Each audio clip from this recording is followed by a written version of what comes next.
Certainly a busy travel day here at Newark Liberty Airport, where international travelers are returning for the first time in nearly 2 years. But it comes with some new rules that are in place. We're building contains the tallest building in the world at 1,025 feet. At the end of the day, most businesses that were not extremely backed by a hedge fund or something like that have years and years of savings. They're recovering now. The mindset to be more like, what would it take to help this person recover? It's their response to the crisis that led to this renaissance.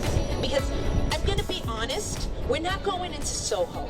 We're not going into Soho. It's not gentrified. This is literally communities that still today are holding out there, thriving, trying to find better ways to improve their circumstances, okay? Mostly working class people still today. And it really is quite extraordinary when you think of how they've managed to move forward in the face of so many obstacles that threaten their opportunities and their way of life, okay? The first focus has been with launching outdoor tours, because outdoor tours are, the safest from what we've been able to ascertain from the current science, and people are pretty comfortable taking tours outdoors. And then the secondary thing is expanding our virtual tours and offering them to both schools and to corporations. All right, so it's this picture here. Okay. We'll put that on the other side, because I want to put the white door. We'll have the picture of him in his before the incident. Or even on top of the beauty supply store. The tour that we just launched is called the Know Your Rights Tour from the Central Park 5 to the present. And that is a virtual tour where me and my fiance, Derek, actually went across the city to different sites where there were unarmed shootings of Black men, to discuss how those things happen, or false arrests, or just various miscarriages of justice around the criminal justice system, as well as some of the heroes that rose up to try to rectify the injustice. This is a tour that's extremely important because what it's meant to be is an insight into what's happened in our city. We go actually all the way back to uprisings that happened in Harlem in the 60s. We would educate people about their rights. So the vision is that we're going to roll this out to public schools and also to parents, because we think it's really important for parents to understand and have these conversations with their children.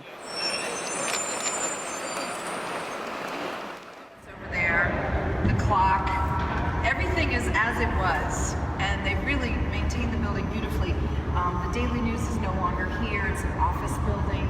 But they maintain the integrity of the original. In my opinion, the only way we're going to say that New York is truly back is when the tourism industry is back as well. I believe they are interconnected. Our success as a state and the success of this industry. Well, I'm glad that she at least recognized that there was such a thing as tourism businesses, and I'm happy for it. But honestly, it's kind of like, if you survived and made it this far, you probably already have a plan in place.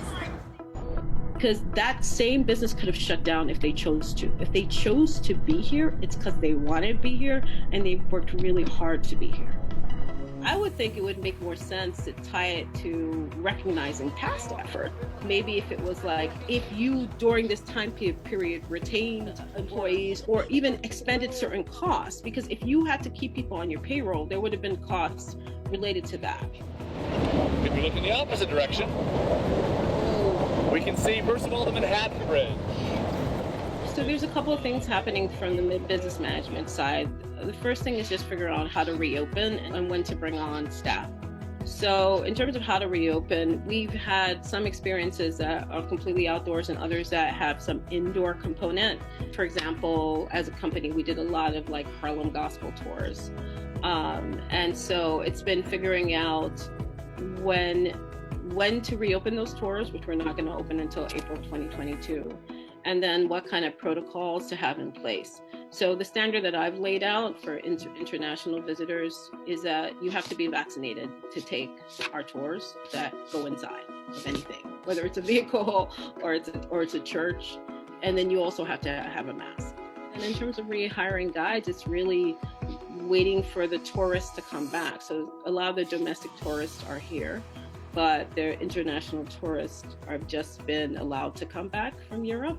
And so just kind of thinking about how do we hire back the right number of people for the demand. So that is a process of kind of watching how the demand is growing and when to hire people.